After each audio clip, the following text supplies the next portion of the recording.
श्री स्वामी समर्थ. गणपती बाप्पा मोरया, मंगलमूर्ती मोरया. बाप्पाच्या कृपेने तुमच्या सर्व इच्छा मनोकामना पूर्ण हो.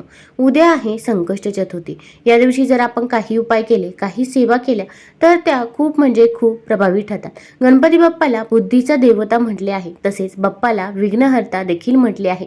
बाप्पा आपल्यावरती येणारी सर्व विघ्न, संकटे, अडचणी, अडथळे दूर करतो. त्यामुळे जर तुम्हाला उद्या संकष्ट चतुर्थीचे व्रत करणे शक्य असेल तर आवर्जून हे व्रत करावे. आणि व्रत करणे शक्य नसेल तर तुम्ही बाप्पाची सेवा ही केलीच पाहिजे. आपण जर बाप्पाची सेवा केली तर बाप्पा आपल्यावरती कोणतंही विघ्न हे येऊ देत नाही व आपल्या इच्छित मनोकामना देखील पूर्ण करत असते. तर आता संकष्ट चतुर्थी 20 ऑक्टोबरला सकाळी 6:46 सुरू होईल, तर दुसऱ्या दिवशी 21 ऑक्टोबरला सकाळी 7:16 संपेल. या दिवशी चंद्रोदय रात्री 7:54 होणार आहे. आता या दिवशी आपल्याला काही उपाय करायचे आहे. भरपूर वेळा आपल्या आयुष्यामध्ये अनेक संकटे असतात.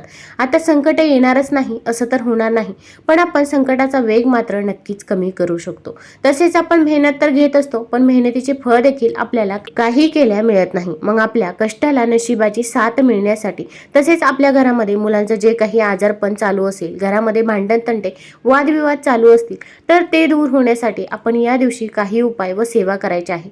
तर कोणते उपाय व कोणते सेवा कराव्या हे जाणून घेण्यापूर्वी तुम्ही चॅनलवरती नवीन असाल तर चॅनलला लाईक करा व सबस्क्राईब देखील करा. कमेंटमध्ये श्री स्वामी समर्थ किंवा गणपती बाप्पा मोरया लिहायला विसरू नका. आता संकष्ट चतुर्थीच्या दिवशी आपण सकाळी लवकरच उठायचं आहे. अगदी आपण ब्रह्ममुहूर्तावरती उठलो तरी पण चालेल. ब्रह्ममुहूर्तावरती आपण जे काही उपाय करतो, जी काही सेवा करत असतो, ती सेवा ही फलदायी ठरत असते. तर आता या दिवशी आपण गणपती बाप्पाची विधिवत पूजा करायची आहे. एक चौरंग मांडायचा आहे किंवा एखादा पाट मांडला तरी पण चालेल. त्यावरती लाल रंगाचं वस्त्र टाकायचं आहे. आपण एक दिवा प्रज्वलित करायचा आहे. शुद्ध तुपाचा किंवा तुम्ही तिळाच्या तेलाचा, मोहरीच्या तेलाचा दिवा देखील प्रज्वलित करू शकता. बाप्पाला अभिषेक करायचा आहे. अभिषेक करत असताना अगोदर शुद्ध जलाने, त्यानंतर पंचामृताने आपण अभिषेक करावा. अभिषेक करत असताना ओम गण गणपतये नमः या मंत्राचा जप करत राहायचा आहे. आता अभिषेक करत असताना आपण जे काही अभिषेक करताना पाणी टाकतो, शुद्ध जल टाकतो, त्यातील अगोदरचं काही शुद्ध जल हे तुळस सोडून एखाद्या झाडाला टाकायचं आहे. त्यानंतर अभिषेक करताना जे काही शुद्ध जल वापरतो तर ते आपल्याला थोडंसं ग्रहण करायचं आहे. तसेच आपल्या मुलांना देखील हे पाणी ग्रहण करायला द्यावं.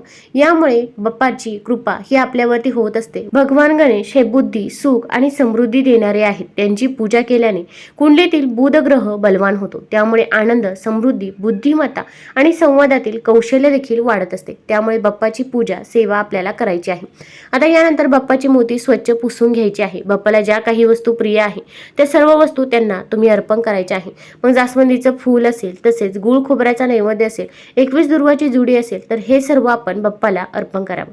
त्यानंतर चतुर्थीच्या दिवशी श्री गणेशाला प्रसन्न करण्यासाठी श्री गणेशाला सिंदुराचा तिलक लावावा. सिंदूर अर्पण करताना आपण थोडीशी हळद घ्यायची आहे. आता हळदीमध्ये आपल्याला थोडंसं शुद्ध तूप टाकायचं आहे. मग तुम्ही गाईचं वापरू शकता किंवा म्हशीचं शुद्ध तूप वापरलं तरी पण चालेल. याचा आपल्याला तिलक बनवून घ्यायचा आहे आणि हा तिलक आपल्याला बाप्पाच्या कपाळावरती लावायचा आहे.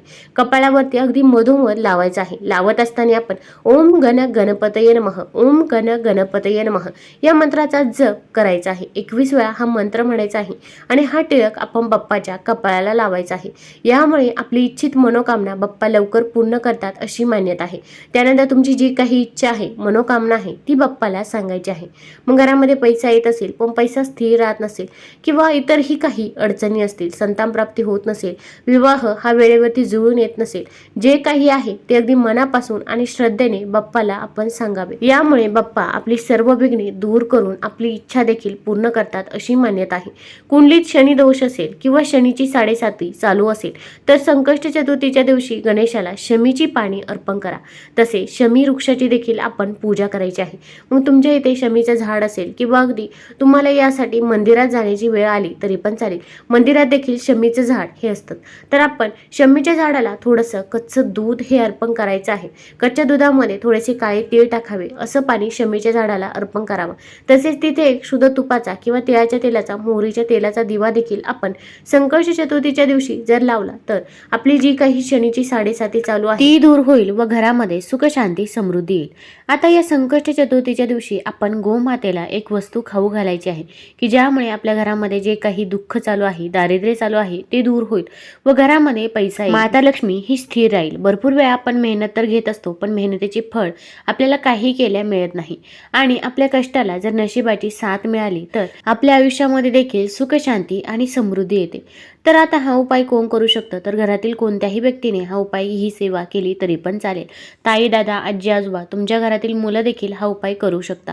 फक्त मासिक धर्म असेल किंवा सूतक असेल तर या काळामध्ये आपल्याला हा उपाय, ही सेवा करता येणार नाही. पृथ्वीवरील कोणत्याही भुकेल्या आणि तहानलेल्या प्राण्याला अन्न आणि पाणी देणे हे महान पुण्यकार्य आहे. मात्र गायीला खायला दिल्याने पुण्यासह इतर अनेक फायदे देखील होतात. आपल्या सर्वांना माहीत आहे की हिंदू धर्मात गायीला पूजनीय मातेचा दर्जा देण्यात आला आहे. मान्यतेनुसार गायीच्या पोटात 33 कोटी देवतांचा अधिवास आहे, ज्याचा सरळ अर्थ असा आहे की गायीला भाकरी देऊन तुम्ही 33 कोटी देवी देवतांनाही आहार देत आहात. गायीला भाकरी दिल्याने कुटुंबातील अनेक दुःख आणि वेदना दूर होतात आणि घरामध्ये सुख समृद्धी येते. तर आता आपल्याला गोमातेला एक वस्तू खाऊ घालायची आहे. आपण एक चपाती बनवायची आहे.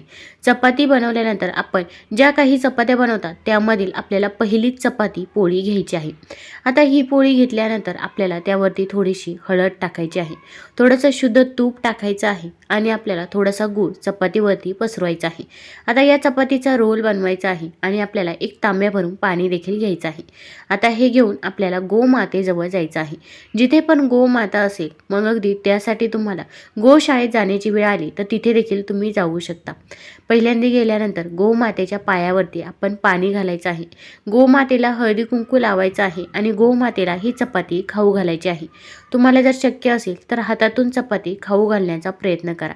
गोमातेने जर तुमचा हात चाटला तर तुमचं दुर्भाग्य दूर होऊन तुम्हाला सौभाग्य प्राप्त होईल. आणि जर असे करणे तुम्हाला जर शक्य नसेल तर लांबून तुम्ही गोमातेला चपाती ही खायला द्यायची आहे. गोमातेच्या पाठीवरून 3 वेळा हात फिरवायचा आहे. ओम नमो भगवते वासुदेवाय, ओम नमो भगवते वासुदेवाय या मंत्राचा जप करायचा आहे. तसेच गोमातेच्या डोळ्यामध्ये आपण बघायचं आहे आणि आपली जी काही इच्छा आहे, मनोकामना आहे ती गोमातेला सांगायची आहे. मग घरामध्ये खूप दुःख आहे किंवा संकटे आहे, घरामध्ये गरिबी आहे, दारिद्र्य आहे, घरामध्ये पैसा येत नाही, आला तर तो स्थिर राहत नाही किंवा मुलांचा आजारपण आहे, मुलांची पाहिजे तशी प्रगती होत नाही, संतान प्राप्ती होत नाही, जे काही आहे ते मनापासून आणि श्रद्धेने आपण गोमातेला सांगायचं आहे. कारण गोमातेमध्ये 33 कोटी देवी देवता आहे, आपण त्यांनाच सांगत आहोत. आता त्यानंतर गोमातेच्या आपण 3 प्रदक्षिणा करायच्या आहेत. प्रदक्षिणा करत असताना आपण ओम नमो भगवते वासुदेवाय, ओम नमो भगवते वासुदेवाय या मंत्राचा जप करत राहायचा आहे.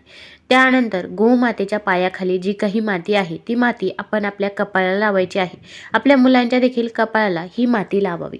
यामुळे गोमातेचा आपल्याला आशीर्वाद हा मिळत असतो. त्यानंतर परत हात जोडून गोमातेकडे तुम्ही प्रार्थना करायची आहे. तुमची इच्छा, मनोकामना परत तुम्ही गोमातेला सांगायची आहे. आता हा उपाय करत असताना आपल्याला मध्ये कोणी रोखणार नाही, टोकणार नाही याची काळजी घ्यायची आहे. तसेच हा उपाय, ही सेवा करून झाल्यानंतर आपण डायरेक्ट घरीच यायचं आहे. आपण जर मध्ये कुठे थांबलो तर आपण जो काही उपाय केला, जी काही सेवा केली तर ती फलदायी ठरत नाही, याची काळजी घ्यायची आहे. तुम्हाला जर हा व्हिडिओ आवडला असेल तर कमेंटमध्ये गणपती बाप्पा मोरया जरूर लिहा. धन्यवाद.